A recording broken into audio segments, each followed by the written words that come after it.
sebagai Di sini saya akan membahas pengetahuan dan Tapi tantangan yang akan dalam berbahasa tujuannya bukan hanya untuk dapat berpengaruh. Di sini saya akan jelaskan tentang fungsi bahasa Indonesia. Bahasa Indonesia sebagai bahasa nasional. Yang pertama sebagai lambang kebanggaan nasional. Yang kedua sebagai lambang identitas nasional.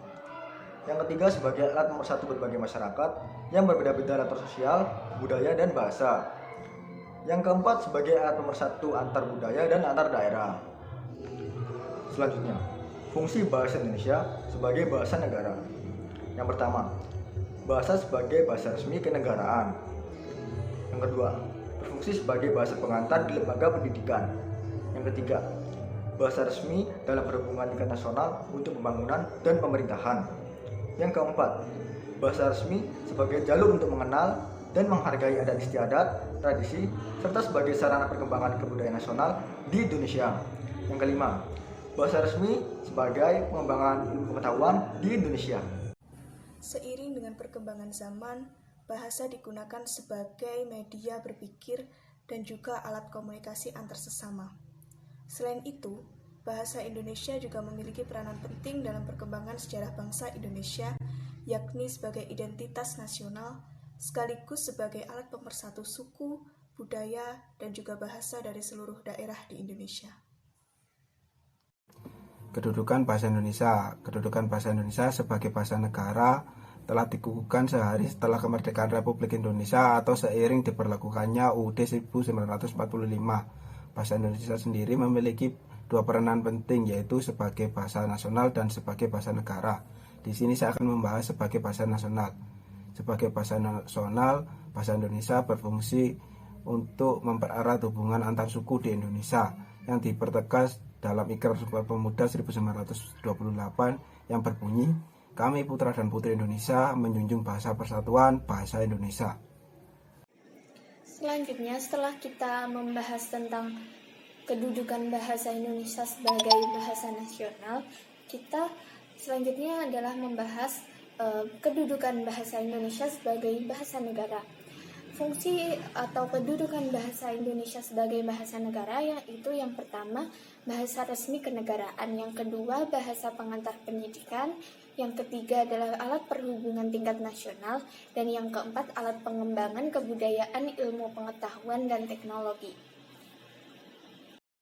Untuk menghadapi tantangan yang akan dihadapi bahasa Indonesia di era globalisasi, eksistensi bahasa Indonesia yang merupakan jati diri bangsa Indonesia perlu dibina dan dimasyarakatkan oleh setiap warga negara Indonesia.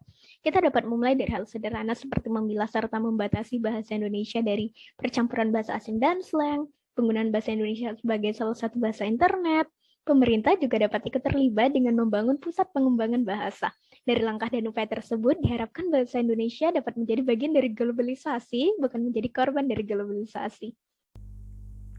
Salah satu cara agar bahasa Indonesia tidak menjadi korban dari globalisasi adalah perlunya dilakukan upaya pemeliharaan bahasa Indonesia.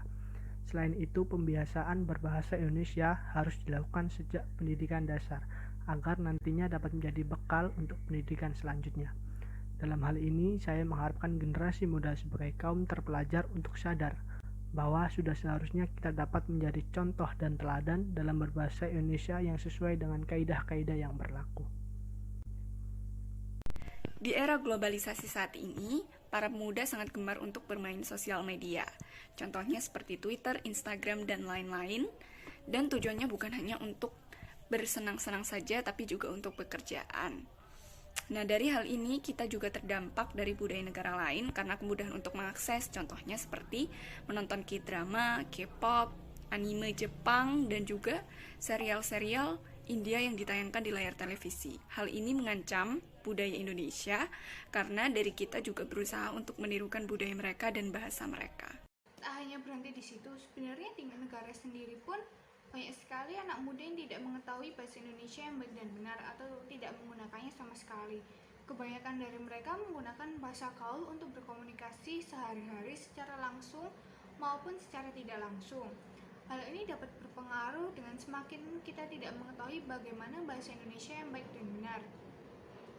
Salah satu contoh bahasa gaul adalah seperti elu, gua, gue, lu, Hal-hal seperti itulah bahasa gaul yang sering kita gunakan sehari-hari, tapi kita tidak sadar bahwa bahasa tersebut tidak ada dalam bahasa Indonesia yang baik dan benar.